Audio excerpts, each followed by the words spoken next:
Google analytic, ये चीजें आप पढ़ चुके हैं। ये टेक्निकल एसईओ में आती है। एसईओ की जो होती है ना, तीन बेसिक टाइप्स होती हैं, वैसे पांच भी कहते हैं।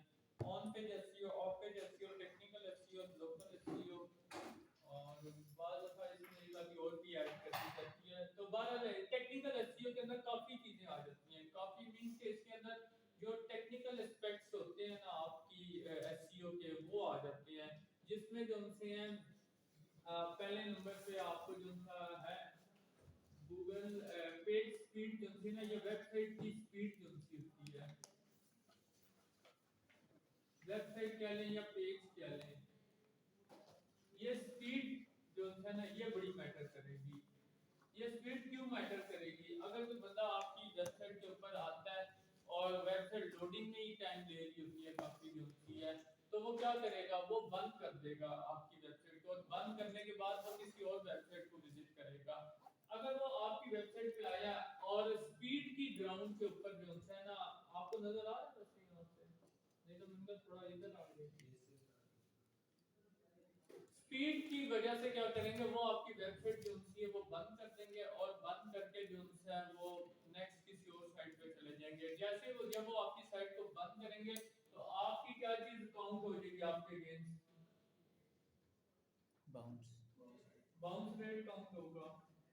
ठीक है, आपका जो है बाउंस रेट जो है वो इंक्रीज हो जाएगा। क्यों इंक्रीज होगा? लोग आए, उन्होंने कुछ भी नहीं किया और आपकी वेबसाइट पे वापस चले गए, तो डेट मींस बाउंस रेट हो गया। और ग्राउंड क्या होगी या वजह क्या बनी? आपकी स्पीड बनी कि आपकी वेबसाइट जो है ना लोडिंग के अंदर काफी स्लो है।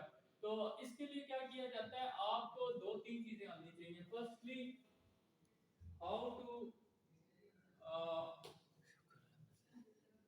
ऑडिट। मैं पेज का वर्ड जो लिखूंगा ना, ये वेबसाइट की आपने समझना है। How to audit page speed. सबसे पहले तो आपको ये पता होना चाहिए ना इंपॉर्टेंस तो मैंने बता दिया कि अगर आपकी पेज स्पीड जो है वो होगी, कम होगी, तो आपका बाउंस रेट इंक्रीज हो जाएगा। और प्लस क्या होगा, आप अगर कोई ई कॉमर्स का बिजनेस कोई कर रहे हैं, तो ई कॉमर्स में क्या होगा, आपकी सेल गिर जाएगी उसके अंदर जो है।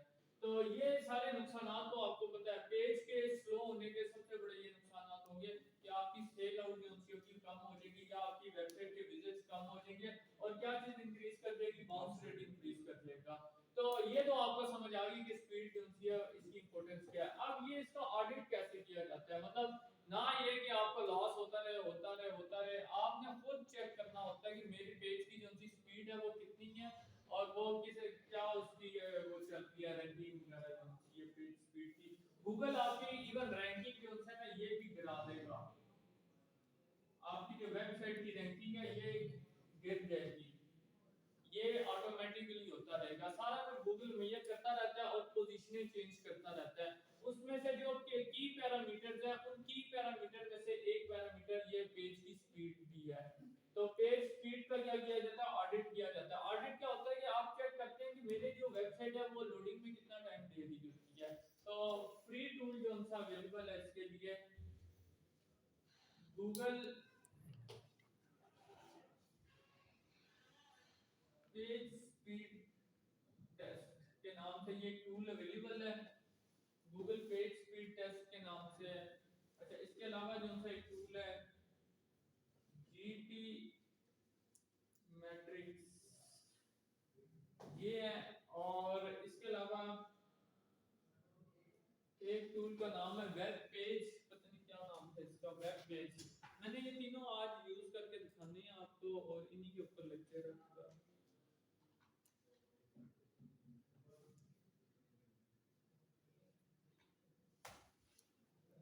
अच्छा, इसमें स्पेस नहीं आती है, ये स्पेस के बगैर है। Web page, web page space नहीं आएगी, बस टेस्ट।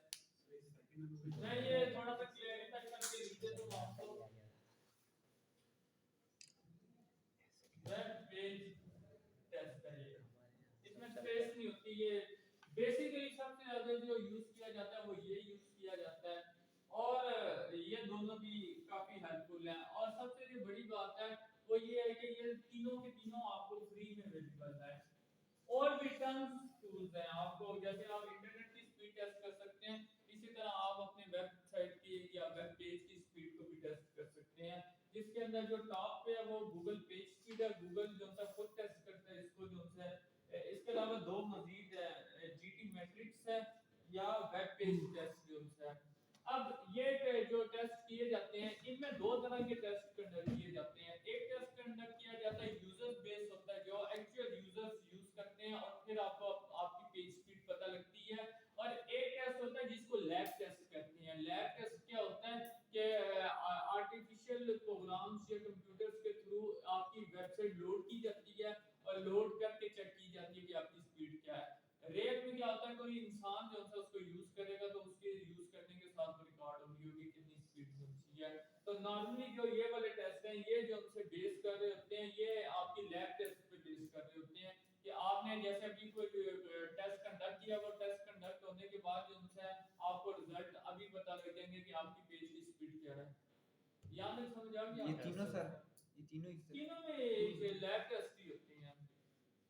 अच्छा अब इसके अंदर जो सी है ना नेक्स्ट चीज जो आ जाती है वो ये आ जाती है कि जो आप टेस्ट है अगर आप अपनी वेबसाइट का टेस्ट करते हैं कोई भी टेस्ट करते हैं तो जो यूआरएल आपने लिखा होगा वो यूआरएल पे जो भी पेज होगा वो बस लोड होगा। आपकी पूरी वेबसाइट की स्पीड नहीं पता लग रही होगी आपको।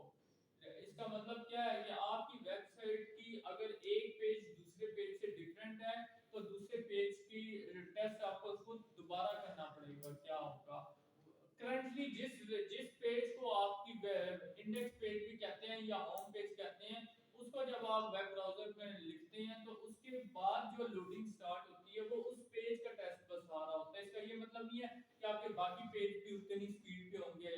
अगर वो बुरी है उसकी स्पीड तो बाकियों की में भी उतनी बुरी ना हो और अगर वो बहुत अच्छी है तो इसका ये मतलब नहीं है बाकियों की भी अच्छी होगी। तो इसका मतलब ये है कि आपको अपने की पेजेस जितने भी आप समझते हैं हमारे मेन पेजेस हैं उन सब की पेज स्पीड टेस्ट आपको करने पड़ेंगे ताकि वो आपको एग्जैक्टली पता हो कि उनकी एक्चुअल स्पीड कितनी चल रही है वहां पे। ये समझ आ गया कि आप टूल्स का पता लग गया। यूज का भी मैं बताऊंगा क्योंकि मल्टीमीडिया नीचे जाना पड़ेगा इसके लिए ना लैब के लिए। तो आपको थोड़ा सा ये बता दिया कि हर पेज के ऊपर आपकी स्पीड डिफरेंट होगी।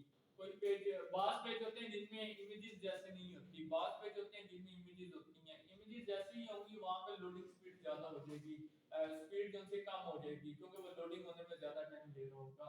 तो जहां पर इमेजेस नहीं होंगे वो पेज जल्दी और फास्टली लोड होगा उसकी जो सी पेज स्पीड ज्यादा होगी जो है।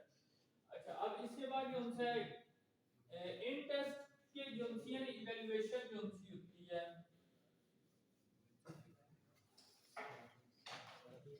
इवैल्यूएशन नॉर्मली जो यहाँ पे नॉर्मली ये इनमें भी यही अप्लाई हो रही होती है 0 टू 49 होती है 50 टू आई थिंक मुझे अब एग्जैक्ट याद नहीं है ये 70 या 80 होती है मेरे ख्याल है और 80 से आगे होती है। ये अगर हो तो मींस पुअर है आपकी स्पीड।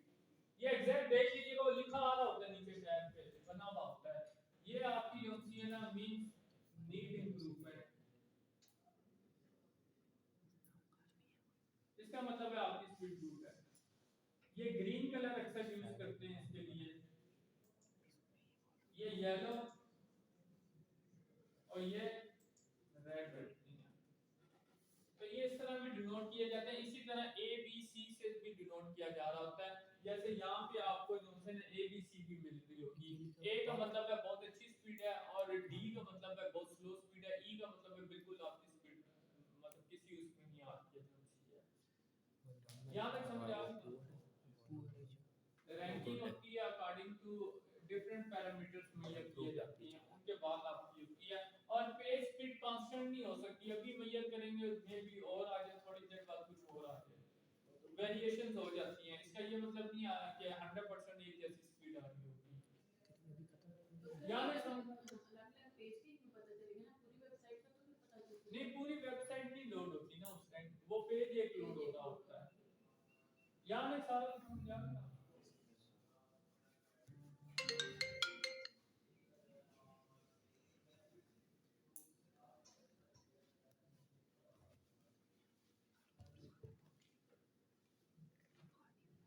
ऑडिट के अंदर ये मजीद में उनसे आपको याद है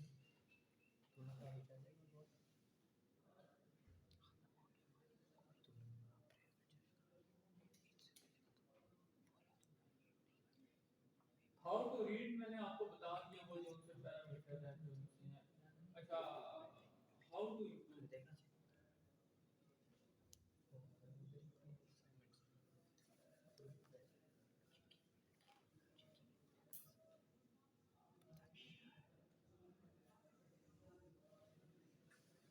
how to improve web page speed जो है ना, कि आप जो है ना अपने वेब पेज की स्पीड जो है ना वो कैसे इम्प्रूव कर सकते हैं। अब आपने टेस्ट कर लिए और टेस्ट आपके जो है ना वो आ गए लो टेस्ट आ गए, मीनिंग दैट कि आप वो जो वेबसाइट है वो लोडिंग में ज्यादा टाइम ले रही है या वो पेज ज्यादा लोडिंग में टाइम ले रहा है, तो आपको नीचे जो है ना कुछ वो आपको इम्प्रूवमेंट के लिए वो भी बताएंगे, खुद से सजेशंस वगैरह देंगे कि ये काम आप कर लें अपनी वेबसाइट के अंदर। अब आपको जो है ना इम्प्रूवमेंट जब आपने करनी है तो कुछ जनरल इम्प्रूवमेंट की बात अभी मैं कर रहा हूँ, पर्टिकुलर वहां पे लिखी हुई चीजें आ रही होंगी। आपको जनरल इम्प्रूवमेंट में क्या चीज करना होती है, फर्स्टली जो है ना आप इमेजेस जो है, सबसे पहले इमेजेस ये नॉर्मली जो है ना कंप्रेस यूज करते हैं फॉर्मेट। कंप्रेस फॉर्मेट क्या होते हैं कि आप जो है ना जेपीजे जो है ये बेहतर है पीएनजी से। अच्छा पीएनजी जो है ये बाकी जो से टिफ जैसे फॉर्मेट होते हैं। तो नॉर्मली वेबसाइट के जो यूजेबल फॉर्मेट है वो जेपीजे हैं और पीएनजी हैं। सर अब तो वो भी नहीं है कि एक वेब वेब इमेज जो होती है। मैं वही बताने लगा आप लोगों को। अब आजकल जो है ना इनसे भी ज्यादा एफिशिएंट फॉर्मेट्स आ गए हैं जिनमें वेब पी जो है ये फॉर्मेट आपका वेबसाइट के अंदर यूज होता है। नॉर्मली क्या किया जाता है, आप पहले देख लें वेबसाइट, जैसे अभी आपने यहाँ पर ये रिकॉर्डिंग की थी, आपने जब उसको अपलोड करने बैठे तो आपको समझ आ गई कि उसमें बहुत टाइम लग रहा था। ठीक है, एचडी में चीजें तो बंदा कर लेता है लेकिन उसको फिर आपको ट्रांसफर करने में भी उतना टाइम चाहिए होता है। ठीक इसी तरह आपकी वेबसाइट जिस वक्त लोड होती है उसके अंदर जो जो कंटेंट होता है वो यूजर के वेब ब्राउजर पे लोड हो रहा होता है। तो जितना हैवी वो होगा उतना टाइम ज्यादा लगेगा ट्रांसफर होने के अंदर।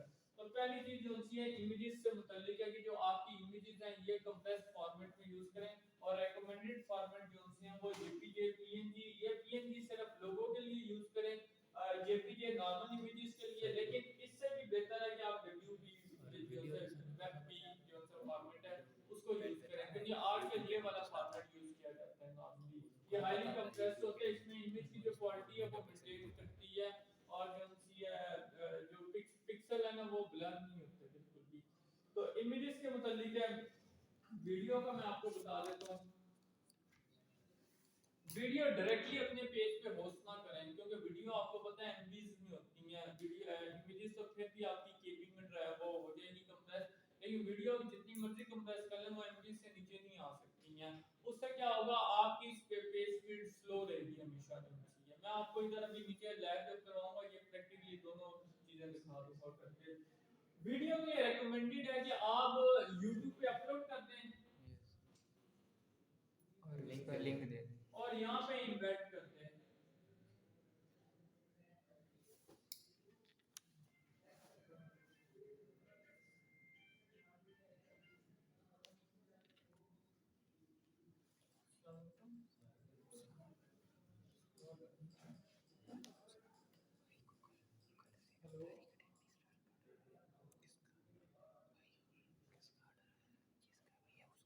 नहीं कितने में मैं आपको ना 10 उसमें दे किया दूंगा है आपको। अपलोड किया वो अप्रूव भी बस करके देने इस और साल दूसरा का 23 का अभी भी जो 12 अपलोड था नहीं हुआ ना होगा, वो पड़ा होगा।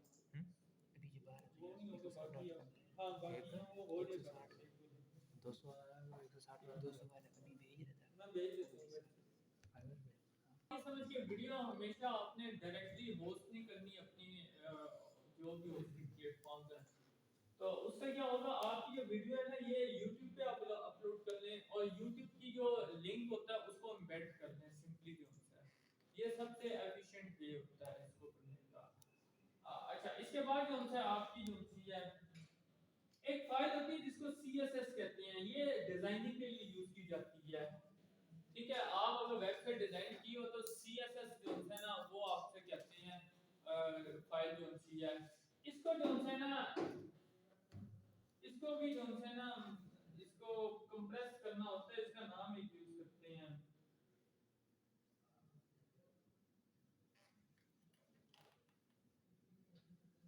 मिनिफिकेशन में लिखता हूँ, लेकिन इसका एक वर्ड यूज होता है, टेक्निकली वहां लिखा हुआ आएगा कि आप इसको ना स्मॉल फॉर्मेट में कर देते हैं। ये बोर्ड्स के लिए एक फॉर्मेट होता है सीएसएस का, ये टूल्स के थ्रू जो है ना आप इसको मिनिमाइज करते हैं, मतलब कोडिंग कम कर देते हैं, जो एक्स्ट्रा कोड्स होते हैं वो आप रिमूव करके इसको कम कर देते हैं, जितना कोड रिक्वायर्ड उतना ही यूज करते हैं। आप लोग वेबसाइट के लिए, वेबसाइट में क्या होता है सीएसएस बूटस्ट्रैप वगैरह, अगर किसी को थोड़ा सा भी बैकग्राउंड हो, उसमें क्या होता है आप सीएसएस की जो बूटस्ट्रैप की फाइल होती है बेशक आपने यूज नहीं करनी, लेकिन वो लोड पूरी फाइल आप करते हैं। फिर क्या हो सकता है, अब इसको मिनिमाइज क्या है या मिनिफिकेशंस कहते हैं, कि इसमें ये किया जाता है कि आपने जितने उसके टैग यूज किए हैं ना सीएसएस के, बस वो रहने दें, बाकी एक्स्ट्रा रिमूव कर दें उस फाइल से, जो आपके नहीं है यूज के वो निकाल दें वहां से। तो एक ये मेथड होता है। अब वर्डप्रेस पे जब आप आते हैं, मैं आपको वर्डप्रेस के मुताबिक सेपरेट लेक्चर भी दे दूंगा, यहीं पे अभी इसके बाद दूंगा।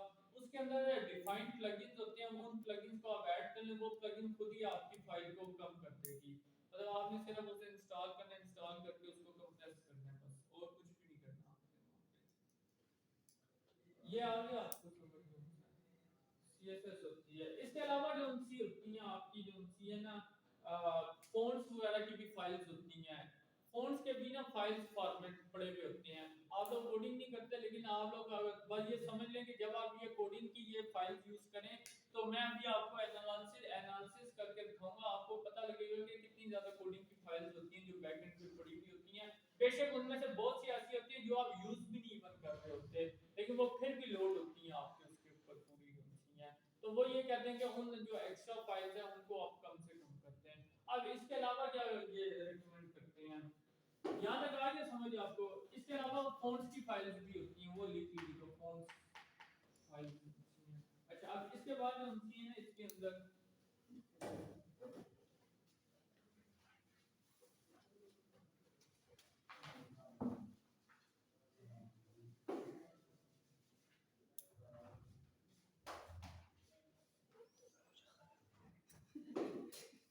आपका समटाइम क्या होता है, वेबसाइट जो होस्ट हुई भी होती है, तो उधर ही देखा है, तो पेज पे देख वो देख। एनएसयू की वेबसाइट है, एनएसयू की वेबसाइट कहाँ पड़ी हुई होगी, किसी सर्वर पे पड़ी हुई होगी, मतलब एनएसयू की वेबसाइट है, ये किसी सर्वर पे पड़ी हुई होगी, उस सर्वर से ट्रैवल करने का टाइम कुछ ना कुछ तो होगा। यहाँ पर मैं यहाँ लैब में बैठ के अगर एनएसयू की वेबसाइट ओपन करते हैं, तो वहाँ सर्वर से वो फाइल उठेगी और उठ के आपके वेब ब्राउजर पे आपको कंप्यूटर पे नजर आना शुरू होगी। तो उसके ट्रैवलिंग का कुछ तो टाइम होगा, सर्वर की ट्रैवलिंग का। तो अब आप ये भी देख लीजिएगा कि आपके सर्वर का ट्रैवलिंग टाइम कितना है, रिस्पांस टाइम कितना है आपकी जो है ना फाइलें वगैरह भेजने में। सम टाइम ये टाइम इतना ज्यादा होता है कि आपकी मेन फाइल से भी ज्यादा होता है, मीनिंग दैट के बाद अगर सर्वर जो है ना बिजी होते हैं, बाकी रिक्वेस्टों को मीट कर रहे होते हैं, जैसे अक्सर कंप्यूटर हो ना 4-5 टैब आप ओपन कर लें, तो फिर अगर आप नेक्स्ट कोई काम ओपन करें तो वो ओपन नहीं होता, क्योंकि बाकी पैरेलल प्रोसेसिंग हो रही होती है। तो ठीक इसी तरह सर्वर बहुत सी रिक्वेस्टों को एट अ टाइम मीट कर रहा होता है, तो आप में भी जिस पर रिक्वेस्ट करें उस वक्त वो बिजी, और बिजी होने की वजह से आपको वो डिले कर देगा, आपकी रिक्वेस्ट आपकी 3 सेकंड 4 सेकंड 5 सेकंड तक भी चला जाता है।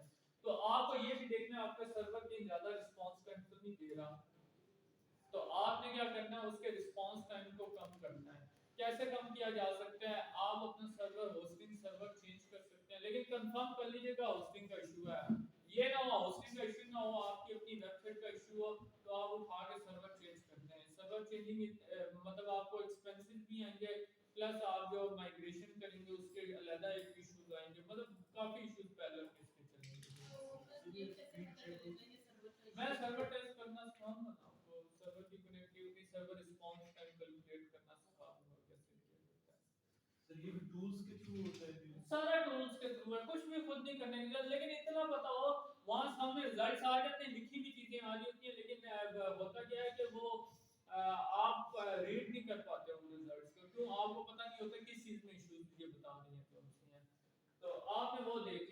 अब इसके अलावा जो सी ना मैं एक दो चीजें और आपको समझा के बस फिर प्रैक्टिकली नीचे करते हैं चलते या असल में मल्टीमीडिया का इशू हो गया, वो उसका मसला था, वो लाइट था तो वो चला गया रिपेयरिंग के लिए, पता नहीं कब तक रहेगा। अच्छा एक टर्म यूज होती है डेफर, भाई ये आखिरी टर्म एक समझा दूंगा आपको। डेफर एक टर्म यूज की जाती है, ये इंप्रूवमेंट की सारी बातें होती हैं। डेफर क्या होता है, कोई चीज ना लेट कर देना। लेट मींस के आप जो है ना अक्सर आपको सॉल्यूशंस में ये चीज मिलेगी कि आप इमेजेस डेफर करते हैं। इमेजेस डेफर क्यों करते हैं कि बाकी कंटेंट टेक्स्ट कंटेंट लोड हो जाए, वो क्योंकि लाइट होगा उसके बाद इमेज लोड हो जाए। उससे क्या होगा, आपका बाउंस रेट कम हो जाएगा, लोडिंग टाइम जो है ना बेहतर हो जाएगा कि यूजर को कुछ टैब नजर आना शुरू हो जाए उसके बाद आपकी इमेजेस लोड होना शुरू हो जाए। तो इसको कहते हैं डेफर। जो है ना डेफर आप कुछ करते हैं, डेफर मींस कि आप उसे डिले में डाल दें कुछ टाइम के लिए, डिले करते हैं लोडिंग में। कैसे है कि इमेजेस जो है ना टेक्स्ट के बाद लोड होंगी, इनको डेफर कहते हैं। कि या जावास्क्रिप्ट अगर आपने एनिमेशंस की हुई है, आप वो कहेंगे वो डेफर हम कर देते हैं एनिमेशन से उनसे हैं। ये समझ आ गया। डेफर क्यों कराई जाती है, ताकि बाकी कंटेंट लोड हो जाए उसके बाद ये रिक्वेस्ट फॉरवर्ड हो। इमेज वाली इमेज बेशक थोड़ा डिले हो जाए, बाकी कंटेंट तो आ जाए उससे पहले, बाकी जल्दी आ जाएगा। इमेज लेट आएगी तो इमेज को थोड़ा सा टाइम बाद में डेफर लोडिंग कर दी जाए, तो नॉर्मली क्या की जाती है, डेफर लोडिंग की जाती है इसके अंदर। तो इस तरह क्या यूजर बिजी रहेगा और वो बाउंस रेट कम होगा, इसका जी ये फायदा होगा। नहीं, यूजर को कुछ टैब आपके नजर आना शुरू हो जाएंगे टेक्स्ट वगैरह, तो बाकी इमेज वो लोड हो जाएगी। यहाँ तक सर समझ ये आ गया आपको? डेफर एक वर्ड मुझे डेफर की समझ नहीं है। डेफर मैं लफ्ज चेंज कर देता हूँ। टू मौका टफर नहीं इसीलिए डेफर है। समझ नहीं आ रही। मैं डिले नहीं लिखना चाह रहा, डिले और चीज हाँ। होती है। उर्दू मेरी भी इसी तरह ही है। अरे टफर इसीलिए इसको डेफर नहीं समझ। आप डिले समझ लें तो बस। तो दिलेर दिलेर मतलब आप ये कहते हैं कि एक लार्जर फाइल जो सी है ना, बहुत सारे वेबसाइट्स में होता है कि ऊपर से थोड़ा सा लोड होता है फिर नीचे से हाँ slash वो लार्जर जो कंटेंट है ना उसका लार्जर कंटेंट थोड़ा सा लेट लोड हो जाए। क्यों लेट हो जाए, ताकि आपका जो बाकी कंटेंट है वो लोड हो जाए पूरी तरह प्रॉपर। समझ आ रहा है? उम्मीद रखनी चाहिए। इसको डेफर इसलिए कहते हैं कि आप क्या करते हैं, इमेजेस को डिले कर देते हैं। डिले सिर्फ इसलिए करते हैं ताकि वो जो है ना बाकी कंटेंट लोड हो जाए उसके अंदर। ये समझ आ गया?